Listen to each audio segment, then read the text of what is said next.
2021 Sweet Berry wine. Wow, this wine has come a long way. We started with 100% Carignan, that bramble, that crunchy fruit. And now we're at a place that this is Carignan, Zin, and Petite Syrah. This is gorgeous. Dr. Brule himself loves this one. Joel, we started with this. Give us the timeline. What were we doing? How has it changed? Are you happy? Our approach to winemaking is to do many different varieties, many different fermentation styles for a wine like Glue Glue and for Sweet Berry wine. Because we have as many as 60 different ferments go into Glue Glue, and we stack the flavors. So it makes a wine that's very complex and really hits above its, punches above its weight. 2021 was a vintage with a small crop with very small berries, so it made for wines with a lot of tannin. So we had to be very careful in the cellar about over extraction. We basically would destem to a tank and just give a light little punch down, not even really punch down, but just get the top wet every day, and didn't really do any punch downs.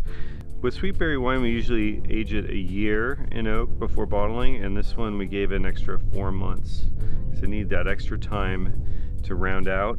And so this wine has actually been in the bottle for almost a year, and that year of bottle age has really made it sing. This is the first vintage we used Petite Syrah for this wine, and it's basically because we took over the Gary Venturi vineyard, directing the farming on it, and part of it was having Petite Syrah. Making Petite Syrah into a wine that's elegant is very difficult. So we've been working on this technique called reverse Saunier, where we dejuice some of the grapes and put it in the fermenter with the grapes on the skins to tweak the skin to juice ratio. Oh. In a lot of winemaking regions like Napa, they do Saunier, where they pull 20% of the juice out to make it a bigger, richer wine. We're doing the reverse to make a wine that's more elegant. Sweet Berry wine is our flagship red. We only make it in great years. So we didn't make one in 2020 because it's a skin macerated red, and there was a lot of smoke in the air for 2 months, and if we were to do a skin macerated red, we would have had smoke taint. Glue Glue uses a lot of the same varieties and a lot of the same vineyards, but that one's more bombastic, more geared toward freshness, brightness, crunchiness. This one's more of an elegant, more serious wine. So carbonic maceration is a method they use in the Beaujolais region. So like a Beaujolais Nouveau, which we make a Nouveau style wine as well, uses that method. The way we do carbonic maceration is we cool the tank, and we have the grapes in there for a period of 10 to 14 days. Sometimes we will heat up the tank near the end and start to pump over to it so we get a little bit more color. But then the fruit goes into a press, and then it goes to a tank for fermentation off the skins. Those days are some of your most stressed days, at least when I talk to you, because in that environment so much can happen.